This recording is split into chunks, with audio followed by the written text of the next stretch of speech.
At present, we have only scraps of information about the intimate and personal life of male eunuchs. When we say eunuch, we most often imagine the so-called black ospreys who lived in the harems of the sultans of the Ottoman Empire. Who is a eunuch? A eunuch is a fully or partially castrated male. This term is used to denote servants castrated in childhood in the harems of Eastern lords or nobles. Why did they do such atrocities to men? The peculiarity of the Eastern monarchy is that they paid special attention to the purity of dynastic blood, thus excluding the hypothetical possibility of infidelity of the wife. In simple terms, that the wife would not have fun with a hot, muscular servant, while hubby is busy with another concubine. There is a rather detailed description of the eunuchs of the reign of Abdul Aziz. Let's pay attention to eunuchs from the Ottoman harem. It was often possible to meet a eunuch in Constantinople. From the crowd of men, it was not difficult to recognize them. The general features of eunuchs are as follows: very flabby and plump bodies, thighs usually wider than the top. This structure is usually girls. The height of eunuchs was usually tall, arms and legs out of proportion. Faces with pointed features, beards, and mustaches were usually not observed. Meat by the clothes, so the eunuchs had special robes. Frequent attribute of eunuchs was a whip, dressed in a coat and pants. The whip was leather, made of hippopotamus skin. Who was the eunuch going to whip? Those impertinent men who stare too long and closely at the girls who are accompanied by eunuchs, because their main task is to protect them from foreign penetration and further insemination. The fact that some wives of sultans were not averse to walk on the side, as they were not given due attention from her husband, in the harem, wife was not alone. Eunuchs strictly observed the chastity of the wife and did not allow her to have an affair with a stranger. Eunuchs were not as simple as it seems and often achieved high influence at court. For example, became the Padishah, and accordingly indirectly influenced the events in the Ottoman Empire. Not bad so, this gray cardinal. Terrible fact, but often parents sold their children and hoped that they would become influential eunuchs, settled in life, and will not need anything, although without a reproductive organ. It is a fascinating fact that black eunuchs were looking for wives. Suddenly, a man who had been trained and groomed for a life without a mate since childhood was looking for a soul mate. Let's figure out what purpose he needed it for. A male eunuch has no procreative organ, but is still a man. The lack of manhood does not take away his need to love someone and be loved. One more point. Eunuchs are always surrounded by beautiful girls. They see them all the time in clothes and without. Therefore, the craving for the female sex develops and does not disappear. They did not have the physical ability to perform the act. Often they looked for girlfriend wives rather than mistress wives. If the wife needed a discharge, eunuchs were skillful with their fingers and tongue. Often eunuchs chose wives with children, and it is understandable, a woman will no longer think about the continuation of the family. In this period, she needs support and care from the husband eunuch. How the selection of a wife took place. The eunuchs knew women well, and for a long time simply observed the selected couple. When the eunuch realized that the woman was decent and worthy, he would propose marriage to her. Naturally, if the eunuch's wife had a child, the eunuch accepted it as his own and further engaged in its upbringing.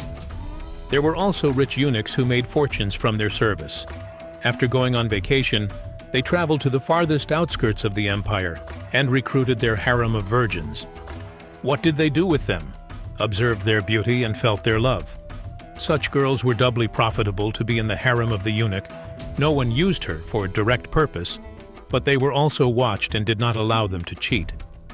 Very often, eunuchs entered into the situation of their concubines and allowed them to freely perform acts of love with strangers to satisfy their needs. Often the eunuchs watched the process and even helped their wives. Eunuchs who failed to make a fortune in their service also preferred to leave the capital of the Ottoman Empire and move far away. It was a sad fact that during their employment, eunuchs could be mocked for their lack of a reproductive organ. Many were greatly traumatized by this. Man is made for the continuation of the species and insemination of females. Eunuchs reacted very traumatizingly over mockery in this vein, so they fled far away from where they served. What about the fact that some eunuchs had a whole reproductive organ, which he could use as intended? The fact is that there was a partial castration in which the sexual organ was not touched, but only the testes were removed. When such an operation was performed at a young age, the lucky ones were able to retain their libido. These eunuchs realized their luck and kept their secret, but it was difficult for them.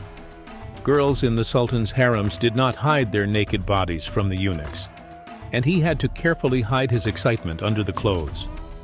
If the Sultan found out about such a eunuch, at best he would be thrown out of the palace.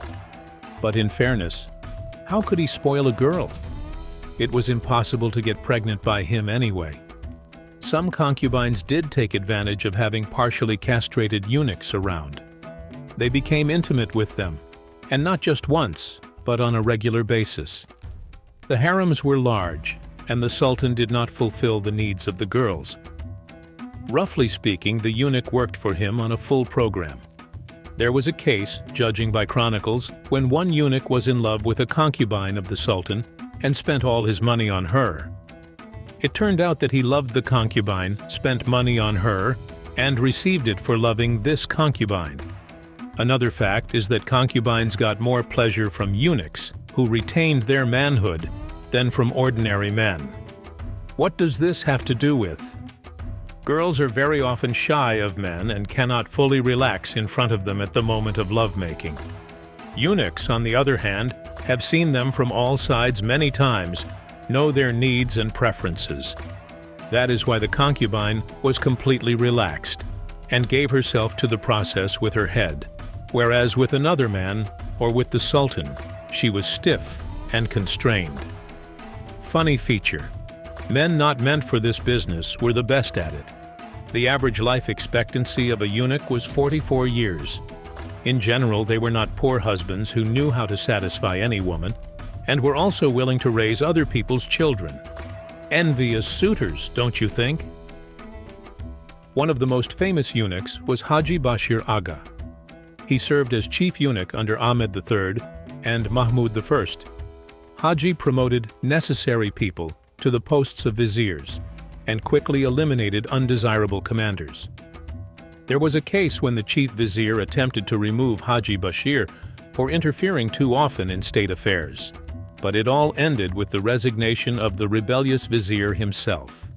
He had so much power in his hands that he negotiated with Iran instead of the Sultan, and made responsible decisions in the process. Subscribe to the channel, put likes, and share your opinion in the comments. See you soon!